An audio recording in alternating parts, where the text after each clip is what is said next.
నేను ఒకటే అడుగుతున్నా, ప్లానింగ్ బోర్డులో చేసేటోళ్ళు బీసీలు ఉన్నారా?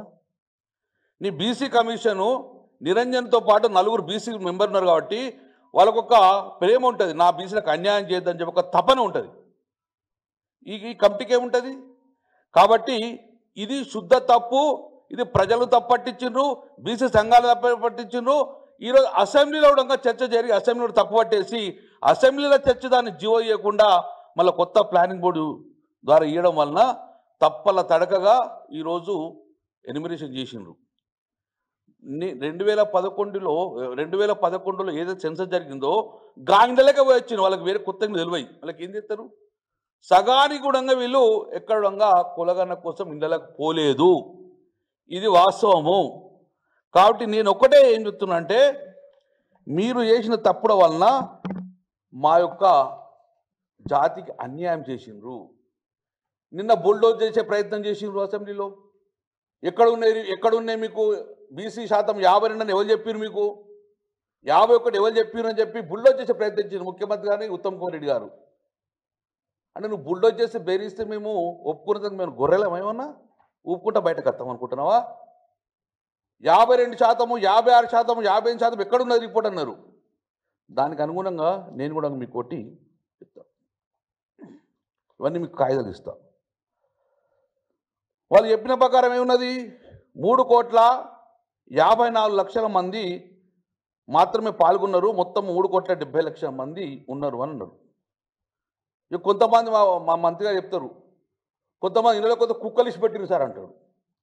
కుక్కలు ఇచ్చి పెట్టడం రాలేదన్నాడు. ఇది ప్రభుత్వం యొక్క సమాధానం. ఇది ఎవరు తప్పు పట్టారు? సెన్సెస్ ఇది తప్పు పట్టరు ఎవరు? 2011లో సెన్సెస్ జరిగింది, దాని తర్వాత జరగలే. 2000 సెన్సెస్లో క్లియర్గా ఏమిచ్చింది? పోర్టల్ ఉంది, మీరు వెబ్సైట్లో ఉంటుంది, మీరు చూసుకోవచ్చు. తెలంగాణ పోర్టల్ ఉంది. తెలంగాణ పోర్టల్ ఏం చెప్పినట్టు క్లియర్గా, ఈ యొక్క 2 జూన్ నాడు రాష్ట్రం ఏర్పడ్డది. 1,12,077 స్క్వేర్ మీటర్ల భూమి ఉన్నది.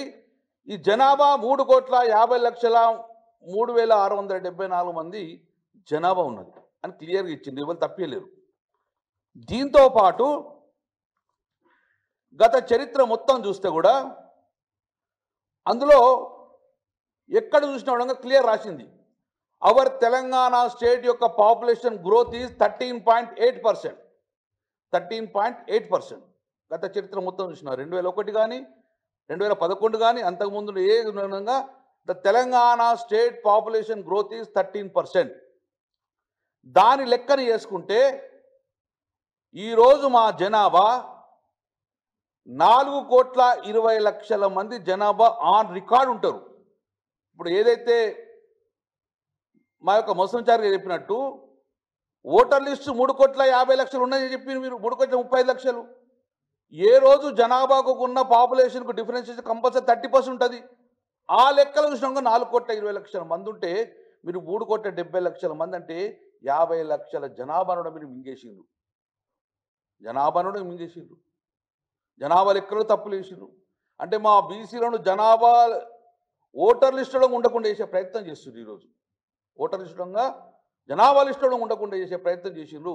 40 నుంచి 50,00,000 మంది ఈరోజు వాళ్ళు తప్పుగా చూపించారు. మేము ఒప్పుకునే సమస్య లేదు. ఈరోజు 4,11,00,000 దాటే ఉంటుంది. కానీ ఈ యొక్క తెలంగాణ జనాభా సుమారు 4,20,00,000 మంది ఉంటారు. ఏ డాటా తీసుకున్నాక అట్లే ఉంటుంది. కానీ మీరు 3,70,00,000 చూపించి సుమారు 30 నుంచి 35 లక్షల బీసీ జనాభాను మీరు మమ్మల్ని బయట రాకుండా ఉండగా ఈరోజు కాంగ్రెస్ ప్రభుత్వం ఈరోజు మమ్మల్ని లోపల పెట్టే ప్రయత్నం చేసిండ్రు. అందుకే 52%, 53% అని ప్రతిసారి కూడా అంటూ ఉంటాము. దాన్ని 46% ఎక్కడ రికార్డులను చూపించిన కాబట్టి 46% అనేది మేము ఒప్పుకునే సమస్య లేదని చెప్పి మీ ద్వారా దానికి కూడా రిపోర్ట్ చెప్తారు మొత్తం కూడా. ఈరోజు తెలంగాణ స్టేట్ పాపులేషన్ 2001 నుంచి 2011లో 13.5 ఇంక్లూడ్ చేస్తే టోటల్గా మన జనాభా 4,11,00,000 ఒక్కటి కూడా తక్కువగా అని చెప్పి మీ ద్వారా నేను ఛాలెంజ్ జరుగుతుంది. 40-45 లక్షల జనాభా తక్కువ చేసుకుంటూ ఈరోజు 2011 సెన్సర్ ప్రకారం బీసీ పాపులేషన్ 1,80,00,000 మంది 2011లో.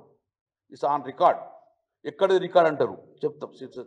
2011 సెన్సర్ తీసినప్పుడు తెలంగాణలో ఉన్న బీసీ జనాభా 1,80,00,000 మంది. తెలంగాణ ఏర్పడే వరకు 2012 సుమారు 15 సంవత్సరాలకు ఇప్పుడు మా జనాభా 2,20,00,000 ఉండాలి తెలంగాణలో. 2,20,00,000 మంది జనాలు ఉండాలి. దాని అంటే 13 గుర్తుతోటి అంటే మాకు 1,90,00,000 చూసినామంటే సుమారు 40 లక్షల తెలంగాణ ప్రజలు తెలంగాణలో బీసీ జనాభాను మీరు కనుమరుగు చేసిండ్రు. ఇది ఎవిడెన్స్ రికార్డ్. ఈ లెక్కన తెలంగాణలో ఈ లెక్కల ప్రకారం జనాభా తెలంగాణలో బీసీల జనాభా 56 నుంచి 57% ముస్లిమ్స్ కలుపుకోకుండానే ఉన్నది. ఇది నేను 46% ఎట్లా చెప్తావండి? నేను ఏ లెక్కని చెప్పిన నువ్వు అది కూడా చెప్తా. 1,00,000 కుటుంబాలకు లాక్ అన్నారు. ఎవరు ఆ 1,00,000 కుటుంబాలు? నెంబర్ 2, మీరు అందులో తాత్కాలికంగా ఎన్ఆర్ఐస్ పోతారు. దుబాయ్ కానీ సింగపూర్ కానీ తాత్కాలికంగా పోయేటోళ్ళు ఎక్కువ శాతం జనాభా ఉంటారు. వాళ్ళను మీరు ఎన్యుమరేషన్ చేయలేదు. చాలామంది పోతారు, వాళ్ళ లెక్కలు తీసుకోలేదు. ఈరోజు ఒక్కసారి ఈ కార్డు చూసుకోండి. 2011 సెన్సస్ చేయండి. అందులో ఎస్సీ జనాభా క్లియర్ ఉన్నది. 2011లో ఎస్సీ జనాభా 54 లక్షలు ఉంది. నిన్న మీరు ఇచ్చిన రికార్డులో 61 లక్షలు ఉంచారు. అంటే 13% గ్రోత్ అయింది. చూడండి ఇక్కడ 2011లో ఎస్సీ పాపులేషన్ గవర్నమెంట్ ఇచ్చింది 54 లక్షలు. నిన్న మీరు స్టేట్మెంట్ ఇచ్చిన దాంట్లో 61 లక్షలు ఉంటే ఎస్సీలు 13% పెరిగింది. డన్. ఎస్టీలు కూడా 2011లో 31 లక్షలు చూస్తే నిన్న మీరు 37 లక్షలు చూపించారు. వారు కూడా పెరిగినరు. ఓబీసీలు కూడా మీరు 7% పెంచి 10% పెంచినట్టు నిన్న చూపించారు. OC caste 13% పెరిగినరు. ఎస్సీలు 13% పెరిగినరు. ఎస్టీలు 18% పెరిగినరు. ఓబీసీలు పెంచిర్రు. మీ యొక్క అగ్రవర్ణాలు మీరు క్యాస్ట్ పెంచుకున్నారు. మా బీసీలు మాత్రం 17% తగ్గించారు. మేము ఒక్కలమే తగ్గినావా?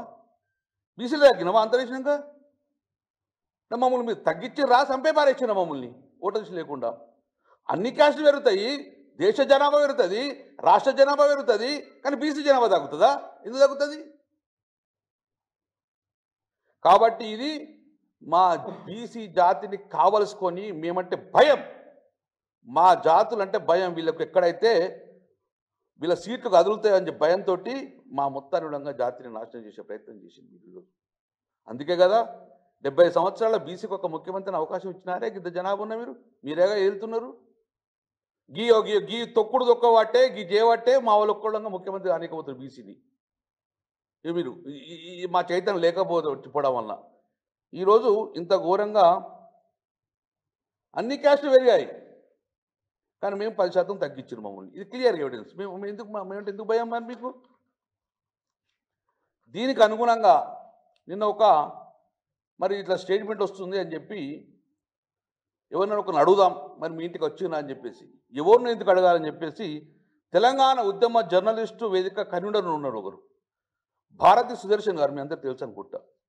మరి ఫోన్ చేసిన, అయ్యా మీ ఇంటికి ఏమైనా నచ్చిందా అంటే, మా ఇంట్లో కుక్క కూడా లేదు, మా ఇంటికి మనుషులు కూడా రాలే అన్నారు. చాలామంది అటువంటి 100 మందిని అడిగిన, 100 మందిని అడిగిన మీ ఇంటికి ఏమైనా ఇన్వెస్ట్ వచ్చిందంటే, సార్ మా ఇంట్లో కుక్క కూడా లేదు, కుక్కగా మురగలేదు, మా ఇంటికి మనుషులే రాలన్నారు. ఇక మరి కుక్కలు ఎప్పుడు పెట్టినాం? ఎందుకు పోలే మీరు వాళ్ళ దగ్గరికి?